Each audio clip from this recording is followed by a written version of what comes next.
Hey guys, welcome to the Field of 68 YouTube channel. If you like what you see here, hit that subscribe button and you'll get more college basketball content just like this. It is the greatest day in the history of basketball in the great state of South Carolina, and there is nobody else that I want to talk to about it more than the one and only Terrence Oglesby, the man that is finally learning a thing or two about Clemson basketball. Still new. It's T.O., man, you got to be 2 wins. Second win ever in the Dean Dome. Second time in 5 years you've gotten a win in the Dean Dome.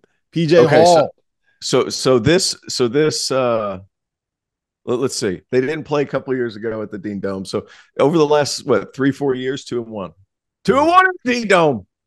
It's the house that Brownell built, the Dean Dome. The No, house. that's hey, look. I do think first of all, Clemson needed that win because they were reeling. Like needed that win. I think they were 3-6 in their last 9. They kind of needed a win to like generate some momentum moving forward because you play Syracuse on the road. Not a crazy tough place to play, but a different place to play because you're playing in a football stadium. So it's different. It provides different challenges. So you have to go and get that one there. And then they're playing Miami at home, NC State at home, games that you need to win, quite frankly. So this is a kind of win that can kind of get the ball rolling. And good on them. I mean, so many tough plays during the course of that game. I do realize there is a little bit of a hangover effect playing Duke. Apparently, some guys showed up for pregame warmups late for North Carolina. So just to talk about the mind space of what's going on there. So So what Baycott said after the game is that I guess they got kicked out of practice on Monday because it wasn't a good practice. They didn't have a good shoot around on Tuesday morning, and then a bunch of guys showed up late for the game on Tuesday night, which is like just a cavalcade of bad things to do when you're trying to get ready to play a pretty damn good Clemson team. that's right. That's right. And you have to come in focus against Clemson because one, they're going to bring it physically, and Mhm. two, like they're going to be well prepared. So like if you're not, you know, full go, like you're going to get your butt like handed to you. And I'm not saying that's what happened, but Clemson came out, I want to say it was 15-2 or something like that. Like you're not ready to play against Clemson. They have enough to shock you on the road. Like there's Yep. enough talent on that team to shock you.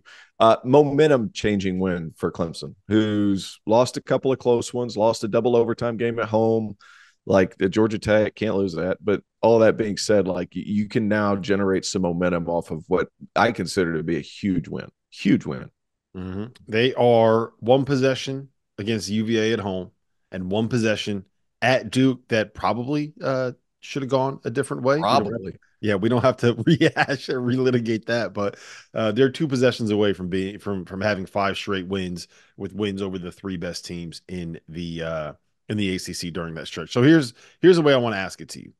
What is this team's ceiling? Like when they get it going, let's say that Clemson? this is yeah, let's say that this is the momentum changing win that you were just referencing, right? Like Joe Girard's making shots again, Ira Shefflin back is looking like this double monster. Um, what is their ceiling when they're playing like this? When they're playing like this, their ceiling and they're making shots and Chase Hunter plays well, their ceiling's a second weekend. Now, whether that's winning a game in the second weekend or just getting to the second weekend, that's TBD because they got to be able to show the focus of like continuing doing it at this point in the year. But I'm telling you, they get a couple of favorable matchups in the NCAA tournament, and that's what it's all about. But their ceiling is Sweet 16, Elite Eight. Um, I just there comes a point where whenever you get to that second weekend, those guards get really big and it gets really physical. And Joe Girard's 6 foot tall, and I love Joe. I think he's a really, really good college player. But that's when it gets difficult. So you're going to have to find ways to find shots again in that second weekend. So that's kind of my only apprehension. That first weekend, though, provided they get good seating, uh, second weekend, I don't see why there's nothing that team doesn't have to make that happen. Yeah, you know what really stood out to me last night, and I said this on After Dark, is that um, we see this a lot where a higher ranked team in February, when they're kind of in the dog days of the season, when they think that they've got something wrapped up, when they're coming off of a big win, can come out to a slow start. They can kind of coast a little bit, and they cannot be as ready when they're going up against somebody that needs a win as bad as Clemson needed this win. Yep. And then what happens is they get down 13, they get down 15, they get down 17, whatever it is, and you come storming back. We saw like the perfect example is Arizona at home against UCLA a couple weeks ago. I think they were down by 18 in the first half and came back and ended up winning by like 9. That didn't happen. You didn't see the comeback.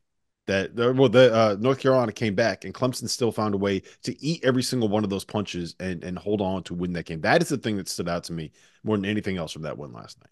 Yeah, and that whenever that happens, when you're making those runs, and let's be honest, like there were a couple times in that second half where it got dicey for Clemson, and they just kept making toughness plays. Ian Shefflin, PJ Hall combined for 7 offensive boards. That's against Armando Baycott. Joe Girard slipped in there for 2. I would venture to guess 6 out of those 9 offensive boards, or no, they had 11 offensive boards. I would venture to guess 7 or 8 of those were in the second half when they were trying to make things happen.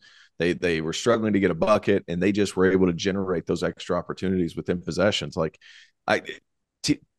toughness plays. Ian Shefflin, like that dude needs all conference. Dude, that dude needs all conference love, provided that Clemson finishes out conference season strong. PJ Hall is obviously the guy there. Joe has been good.